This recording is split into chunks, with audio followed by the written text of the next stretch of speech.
Welcome to Life Planning 101, brought to you by Kennedy Financial Services of Eastland. Tune in every Monday morning at 8:30 on KATX and KWBY, and again on Saturday morning at 9 on KATX and KWBY as Angela Robinson joins Terry Slavens to share important financial information to help you live life on purpose. Insurance, investments, estate and tax planning, and much more. All covered now on Life Planning 101.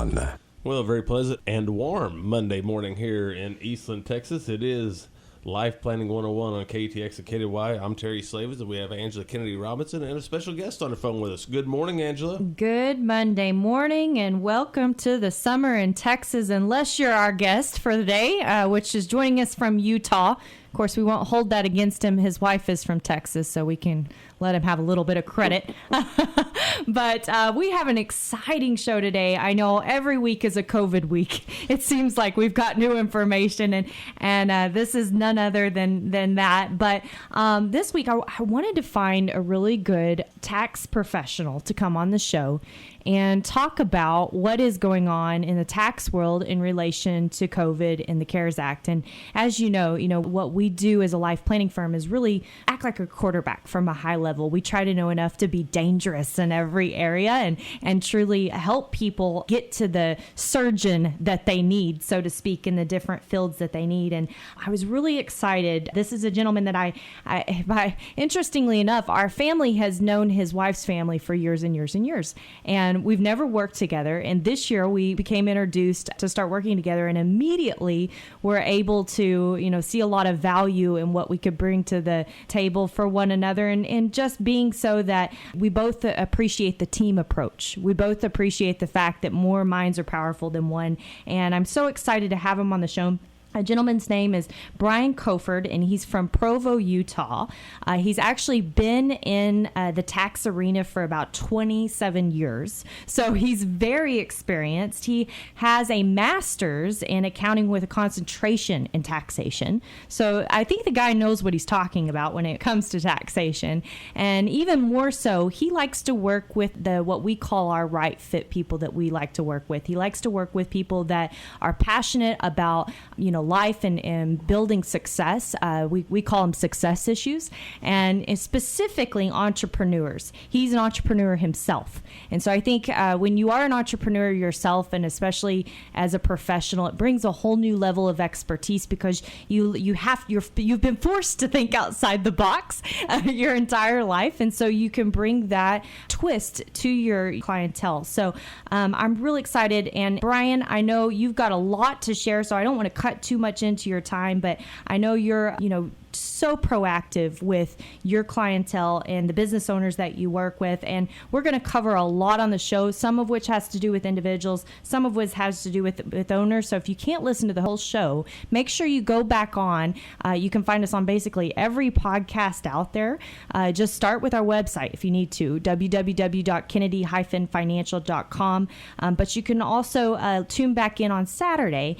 Mr. Kofford, without further ado, are you still on the phone with us? I am. Wonderful. Well, thank you so much for being here. And I'm going to hit you with, and by the way, he's an hour behind us, so we can just slap him with all the hard questions up front. But, I know that we've been getting a lot of questions, and people I think are really just confused because of the vast amount of information that's been pouring out of the government since the first of the year. And so if we could just kind of start out, in generalities, and talk a little bit about what you're doing with the CARES Act that you feel is crucial for your clientele base, and really for everybody to put their finger on, that's different than you've done in years past. Well, yes. Well, first of all, thank you very much for having me on your show. It's an honor. And yes, Angela and I have become fast friends, and all of what she said, it was true. I'm very entrepreneurial and been in the public arena for a long time, helping individuals and businesses with their tax concerns. And so, yeah, 2020 has been a very interesting and unique year with all of the COVID craziness. And a lot of the things that changed, we'll start with individuals. As most people have probably heard, the extension deadline, the April 15th deadline that's big in my profession, the big tax season push, has been pushed back to July 15th. So that means, the interesting and challenging thing for us in our profession and for everyone in the public really with all of this has been things change day to day, week to week sometimes. And so it's a moving target. And, initially the deadline was pushed back, but there was confusion about whether interest and penalties would still accrue or whether estimated tax payments needed to be made on April 15th. And they finally came out, and said no penalties, no interest, no tax due. Tax returns are not due until July 15th. So that was obviously a big one for individuals. And, for us, frankly, that was a great relief to push that back because, some of what we're going to talk about on the show today is just a lot of things came down through the CARES Act that affected small business owners, entrepreneurs, and that's a big segment of our practice. So we can talk about some of those things as well. But, yeah, lots of changes, and even still changes happening even this last week currently. Right. So, I think going back to that tax filings for just a second, I know, and I've heard different perspectives from different accountants, but, our kind of look at it is that it gives people a little bit more time to be diligent about their tax situation this year and making sure they're getting help. Or is that something that y'all are just taking your time getting through the returns, or have y'all had to push them because of all these other priorities that have come in the pipeline? Well, it's an interesting question because, a segment of people will file their tax returns earlier in the season. Typically, people with more simple returns, they're expecting a refund, and so they're motivated to file those earlier in the season. And so that hasn't really changed. But, yes, I think generally it just gave everyone a little bit more time to get their information together to make sure they're not missing anything. And, yes, so we've been grateful to have that time, to be able to work with our clients and have a little bit extra time for the more complicated returns to pull that information together. So that's been good. Right. So you talked about some things that have happened, and I might be jumping ahead. Changes last week. Obviously, we saw another bill signed into act, and I know there's a lot of questions around that, and I know we're going to get to that in the next segment. But let's stick with individuals for just a second, because the stimulus checks. You see all kinds of news lines out there every week about if you haven't got your stimulus check, this could be the reason, or do this, or da da da. So I do know for those that had those direct deposits, those came in pretty quick. But what about the stimulus checks that people haven't received, and what should they be doing if they haven't got one? Yeah, we've received a ton of questions on that. Obviously, people are hear all their neighbors or their friends or their parents or kids get checks and they haven't got theirs yet. So what we found out about that is, well, first of all, let me start with this. Typically, we're able to get a hold of the IRS. We have a CPA hotline, and it's a great resource that we can typically get on the phone and typically within less than 20, 30 minutes have somebody on the phone. The IRS literally was, as to be expected, they weren't answering the phone for about 2.5 months. So, the resources or the ability for us to help our clients to track down those stimulus checks or to get answers and stuff, our hands were tied. And so I think the short answer to that, even today, is they can't send out all those millions of checks in a day. It's obviously staggered over time, but there's different things that will affect that. If they have, one of the big questions was, wait a second, what if I haven't filed my 2019 tax return? Do I have to file that before I can get my stimulus check? The answer is no. But how am I going to receive my check? Well, they mailed some. Obviously, if you had filed your 18 returns, 17 or 18 returns, and had given them, the IRS your routing information and account information for them to direct deposit a refund, for example, then that sped it up for certain people, and they were able to direct deposit that into your account. But even without your 19 return file, that wouldn't hold it up necessarily. We've had some clients with challenges where maybe they changed their address. Obviously, maybe the check's sitting at their old address and things like that. So I guess the rest of the answer that we typically give to our clients is be patient. If you haven't got it, it's probably coming, and we'll go back and look and see if we can figure out there's some reason why it may have been delayed. But my understanding is that they're still sending out stimulus checks, and so I guess the advice, if you haven't received one, is to be patient or look into your filings or talk with your CPA about some of those things I just mentioned, is the address right? Do they have your routing information and an account number, to be able to direct deposit or not? And it'll probably be coming. Right. Well, we are so excited to have Mr. Brian Kofford on the show with us this morning. And I know we've got a big question when we come back because you work with so many entrepreneurs. And I think it's kind of on everybody's mind how this COVID-19 pandemic is, we all know how it's affecting us, but we kind of want to really know what's going on in the real environment and how it's affecting other businesses. So I'll be interested to hear, when you come back about how it is affecting those businesses. And then I know we're months technically into all these changes with the CARE Act and, or I guess, implementation with the CARE Act and what's really left that business owners can still be taken advantage of. So you're not going to want to miss it right here on Life Planning 101 when we come back. Segment 2, Life Planning 101, right here on this beautiful Monday morning. Angela, we have lots of great information. Let's get right to it. Yes, we have CPA Brian Kofford on the phone with us from Provo, Utah, bright and early this Monday morning and sharing with us some great information. Brian specifically works with a lot of entrepreneurs, and I think this is wonderful to have someone halfway across the country, too, to talk to in light of everything that's going on. And just tell us, Brian, what is the impact of everything that's going on that you're seeing that's affecting your clients' businesses? And then also, the CARES Act, is that affecting or helping or not helping the clients that you have? Well, that's a great question. I think, our client base is spread across several different industries, and so we have a wide variety of clients and how the COVID-19 pandemic has affected their businesses. Some obviously has been devastating, and others that hasn't really affected them very much at all. I think it's been a positive thing that a lot of clients of mine have been able to, their workforce has been able to go remote, and so it hasn't, affected them quite as much as people in retail or restaurants and different things like that. But so, yeah, it's been kind of a mixed bag. I think the CARES Act has been obviously a huge topic and a huge increase in questions that we've had from clients and opportunities that we've had to be able to help them. I think the CARES Act has been fantastic, frankly. I think, our experience with our client base has been that the CARES Act has come in and quickly helped significantly. I think there was a lot of skepticism early on as to how quickly they were going to be able to implement the SBA primarily and bring out these PPP loans, the Paycheck Protection Program loans and EIDL loans, both of which have really given a shot in the arm and really helped a lot of our clients.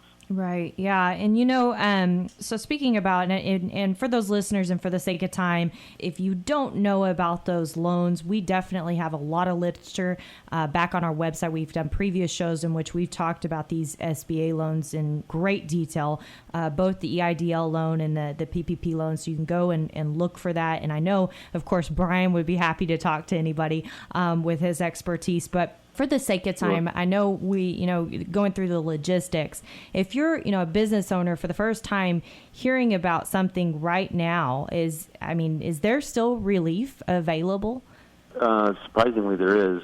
I've just even in the last week got unsolicited emails from some different banks to me saying, hey, if you haven't taken advantage of the PPP loan, we're still working on those. And so, real quick history on that is the CARES Act came out, and the SBA initiated, I think it was $350-some billion in paycheck protection loans, and to help cover employee costs for 8-week period is what it was set up to do.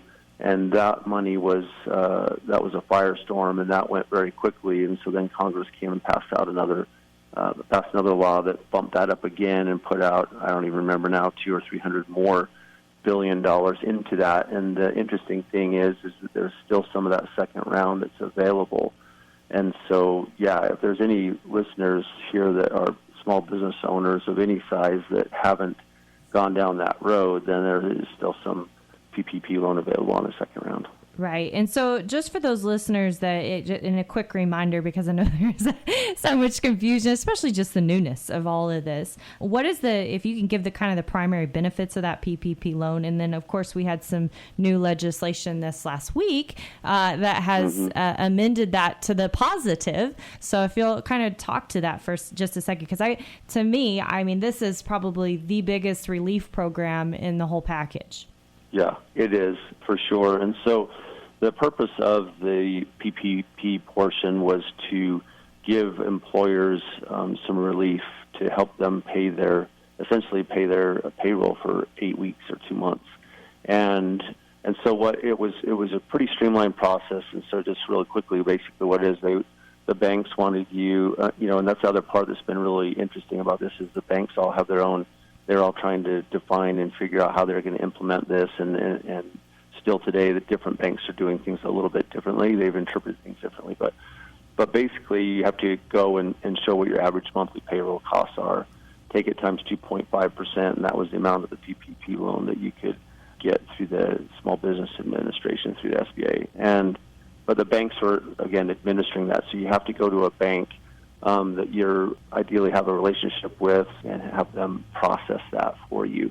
So then the legislation you're talking about last week is, it's not just a loan to help you pay your payroll for 2 months, but most or all of that can be forgiven if you did certain things.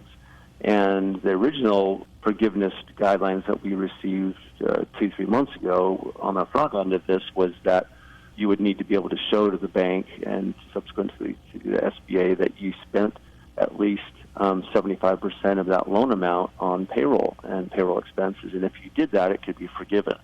And if you spent 100% of it on payroll, then all of it could be forgiven. So that was obviously a huge thing. It's not just an SBA loan, but it's a forgivable loan. And the legislation that came out last week, the stuff that I saw that passed the House and the Senate, and again, it's brand new, and I don't think it's even law yet, but I can't imagine the president's not going to sign it, is that to extend that 8-week period. Initially it was after you got the loan, you have to show that in the 8 weeks subsequent to you receiving the loan that you had spent it on those things like I just explained. So now they've extended that. I believe that the law that came through was, and it bounced back to different time frames, but I believe it's 24 weeks. So they've extended the period of time for forgiveness that you can show that you used that money on payroll, or the other 25% could be spent on rent or mortgage interest or utilities, just right. Those things. Right. But now with that 8-week period being extended to 24, I think it's going to be kind of a given that it's not going to be hard for anyone. I guess it could be possible, but it's going to be they're just loosening the forgiveness requirements, and I believe that only 60% now has to be spent on payroll, and they've extended that time from 8 to 24 weeks. And so as long as you can show that, then you won't have to pay the loan back. Right, which is very powerful. So we're going to have more to hear from Mr. Brian Kofford when we come back right here on Life Planning 101. Business owners, you're not going to want to miss this. Final segment, Life Planning 101. Angela? Yes, and we're joined by Mr. Brian Kofford from Provo, Utah. He's a CPA that works all over the nation and loves working with success issues and entrepreneurs. So we are really pleased to have him on the show this morning. He is giving us some great information in regards to COVID-19 and the CARES Act and everything that's changed in the tax world because of what we're going through today. So without further ado, we were talking right before the break about PPP loans, and obviously if you missed that, you need to go back and hear it because they are still available, and as surprising as it is after all this time. But let's switch gears for just a second, Brian, because I also know these EIDL loans, the EIDL loans, the economic injury disaster loans, that everybody gets confused what's going on here. Can you explain what those are and who they're eligible for? Yeah, so those are more of a general loan from the SBA, and initially what we heard was that they were going to give if you put in an application and said, hey, your business was being hurt by COVID-19, that they would give you a $10,000 advance on the loan that would not be, that you wouldn't have to pay back. And then with that, there hasn't been nearly as many of those loans process as the PPP loans, at least in my experience. I think Angela and I, we were talking last week, and with both of our clients' experience, some of our clients have received they've received an advance that's less than $10,000. But I have heard of some significant loans that have been processed, idle loans, but again, a much smaller number than the PPP loans. But those loans could be used for a broad variety of things. I mean, it's just basically expenses for your business. It didn't have to be, it wasn't so specific, it didn't have to be payroll loans. Right. And in fact, they're not supposed to cover the each other, or else you get some of your PPP loan deducted off of that, is what my understanding is. Is that right? Right. Yeah. That's right. Yeah. So I was actually speaking, interestingly enough, after we had that conversation on Friday evening with a business owner client, and they got a very large EIDL loan. And kind of an interesting twist on this is you can use that loan for advancing your business. And it's a 30-year, 3% loan. So at the end of the day, I've had people say, well, I've been approved. Should I take the money or should I not? And I think you'd probably agree, Brian, that it's all about what you're planning to do with that money. If it makes sense, if you can go turn around and make something better, use it, advance your business, grow something great, but don't just take the money to take the money, because at the end of the day, you are paying interest, right? Right. Yeah. So and interest rates are very low, but yes. Yeah, and they are very low. I mean, 3%. You can't even get 3% probably on a house right now. I mean, you might get 3.25%, but you can't get it on a house. Yeah. So that's amazing. That's absolutely amazing. Yeah. So but I know we're running short on time. What are some of the other financial relief programs in addition to the CARES Act that are out there? Well, I haven't dove into a lot of those, but I know that in Utah, and I think all the different states have their different programs, but I'm aware of several different state programs and even local programs that smaller loans and things, but things that have been available through the Chamber of Commerce, for example, or through different government agencies, counties even, the state. The states were given money from the federal government, as I understand it, to fund some of these different programs, and so there's smaller grants and different things like that. But for sure, I guess the advice we should give to the listeners is to explore some of those things and check with some of your local Chamber of Commerce and different groups that you may be aware of and can help you with some different loans that might give them some relief. Right, and I think too, this has all been a relief package. And technically, or historically, I should say, anytime we've had a relief package, there's usually a stimulus package that follows. And so I think it's critical, to your point, is to make sure that all of our listeners know that keep looking. Don't just stop right now, because there's going to be things that could be rolling out. Take an opportunity of, and remember what Winston Churchill said, a crisis is a terrible thing to waste. So we don't want to waste this, look up and regret not doing something. And that was the perfect window of opportunity to do it in. So with that, Brian, we really appreciate you coming on the show today. Thank you so much for your time, and I hope our listeners found this as valuable as I know I did. And we are excited to have you join in on Life Planning 101 again sometime in the future. Thank you again so much, and God bless you. Thank you so much for the invitation. It's been a pleasure. Absolutely. And thank all of our listeners this week for joining in on Life Planning 101. I don't want to miss this airing. If you need to hear it again, obviously go to our podcast. Go to www.kennedy-financial.com, and you can pull up the information there as well, or see more information on these EIDL loans and PPP loans and other relief loans. My name is Angela Robinson with Kennedy Financial Services. God bless everyone, and have a great week. Thank you for joining us for Life Planning 101, brought to you by Kennedy Financial Services of Eastland. Tune in every Monday morning at 8:30 on KATX and KWBY, and again on Saturday morning at 9 o'clock on KATX and KWBY for more Life Planning 101. Advisory services offered through Smart Money Group, LLC, a registered investment advisor. Securities offered through Calton & Associates Incorporated, member FINRA SIPC. Kennedy Financial Services Incorporated is an independent of Calton & Associates Incorporated and Smart Money Group, LLC.